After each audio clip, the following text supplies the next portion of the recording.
ஓம் கணபதியே நமக. குரு வாழ்க, குருவே துணை. ஸோ நாம் இப்போ பார்க்க போகிறது சந்திர கர்மா கொண்ட நட்சத்திரங்கள். அதாவது பரணி, மகம், கேட்டை, உத்திரட்டாதி இந்த 4 நட்சத்திரங்களும் சந்திர கர்மா கொண்ட நட்சத்திரங்கள். இவர்களை நம்ம இன்னும் மேலும் பார்க்கணுன்னா கன்னி லக்னம், கன்னி ராசி அல்லது துலாம் லக்னம், துலாம் ராசி, இந்த ராசியை கொண்டவர்களும் சந்திர கர்மா கொண்ட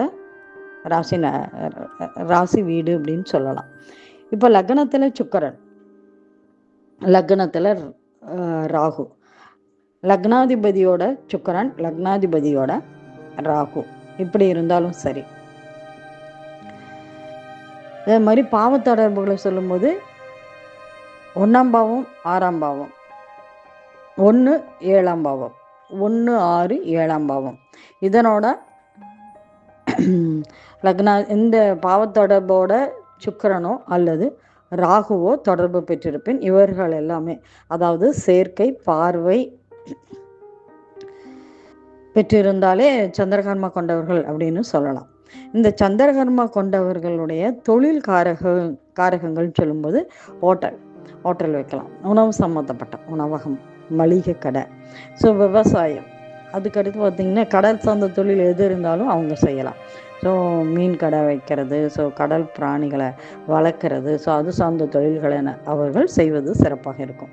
அதே மாதிரி ஒரு கப்பல் துறையில் கப்பலில் அதனுடைய பார்ட்ஸ் இந்த மாதிரி தொழில்கள் செய்யலாம். அதே மாதிரி பேக்கரி ஐட்டம், பேக்கரினா உணவு சம்மந்தப்பட்டதாக இருந்தாலுமே அந்த பால் நீர் மூலமாக வருமானம் கிடைக்கக்கூடிய வாய்ப்பு, உணவு தொழில் செய்கிறது. உறவில் சொல்லும்போது தாயை மென்ஷன் பண்ணலாம். இப்போ ரைஸு, பால், அரிசி இது சம்மந்தப்பட்ட எல்லாமே, நீர்நிலை சொல்லலாம், தண்ணீர், இது போன்ற இதெல்லாமே இவங்களுக்கு சிறப்பாக இருக்கும். அடுத்து பரணி, மகம், கேட்டை, உத்திரட்டாதி இந்த 4 நட்சத்திரம் கொண்டவர்களும் சந்திரகர்மா கொண்ட ஆண் பிள்ளைகள் யாராக இருந்தாலும் சரி, தாயாரின் அதாவது அம்மாவுடைய சொல்வதை கண்மூடித்தனமாக நம்பக்கூடாது, கண்மூடித்தனமாக செய்யவும் கூடாது. இதில் நல்ல விஷயங்களை எடுத்துக்கொண்டு கெட்ட விஷயங்களை விடுதல் சிறப்பாக இருக்கும். இந்த சந்திரகர்மா கொண்டவர்களுடைய தாயார்கிட்ட இவங்க இப்படி நடந்துக்கணும். எந்தெந்த நட்சத்திரம்னா பரணி, மகம், கேட்டை, உத்திரட்டாதி நட்சத்திரங்கள். அதே மாதிரி இந்த நட்சத்திரத்தை கொண்டவர்கள் என்ன பண்ணலாம், திருமணத்துக்கு முன்னாடி வெளிநாடு செல்லக்கூடாது. ஸோ படிக்கவோ வேலைக்காகவோ செல்லக்கூடாது. ஏன்னா திருமணத்துக்கு முன்னாடி இவங்க வெளிநாடு சென்றால் திருமணம் அவ்வளோ சீக்கிரம் நடக்காது, ஸோ டிலே ஆகிடும். அதே மாதிரி சொந்த ஊருக்கு வர இயலாது, ஸோ அங்கே செட்டில்டு அப்படிங்கிற மாதிரி ஆகிடும். அதனால் இந்த திருமணத்துக்கு பின்னாடி செல்வது சிறப்பாக இருக்கும். அதுக்கப்புறம் சந்திரன் கர்ம கொண்டவர்கள் இவர்களுக்கு நண்பர்கள் யார், எதிரிகள் யார் அப்படின்னு சொன்னோம்னா கடகராசி, கடக லக்னம் இவங்க தான் நண்பர்களாகவும் இருப்பாங்க, ஸோ எதிரியாகவும் இருப்பாங்க. அதே மாதிரி நட்சத்திரம் சொல்லும்போது ரோகிணி, அஷ்டம், திருவோணம் இந்த 3 நட்சத்திரக்காரர்கள் தான் இவங்களை உயர்வுக்கு காரணமாக, இவளுடைய உயர்வுகளுக்கு காரணமாகவும் இருப்பாங்க, அதே மாதிரி கெடுதல் செய்பவர்களாக இருப்பாங்க. ஆனால் நம்ம என்ன பண்ணணும்னா ஒரு அதிக கவனத்துடன் இவங்களோட நல்ல பழக வேண்டாம்னு சொல்ல, நல்லா பழகலாம். ஏன்னா இவங்க தான் உயர்த்தக்கூடியவர்களும். அதனால் நல்லதை எடுத்துக்கொண்டு தீயவற்றை விட்டுறணும். இதுதான் சிறப்பான ஒரு சொல்யூஷன் அப்படின்னு சொல்லலாம். அதே மாதிரி 1 6 7 10 இந்த அதிபதிகளோட தொடர்புகள், அதாவது சுக்கிரனும் தொடர்பாக இருக்கணும். அதே மாதிரி இந்த அதிபதிகளோட ராகு தொடர்பும், பார்வை, சேர்க்கை இந்த மாதிரி பெற்றிருந்தால் இந்த சந்திரகர்மாவுடைய தொழிலை தாராளமாக செய்யலாம். நன்றி. ஸ்ரீ மகாலட்சுமி ஜோதிடம், கோயம்புத்தூர்.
Bye.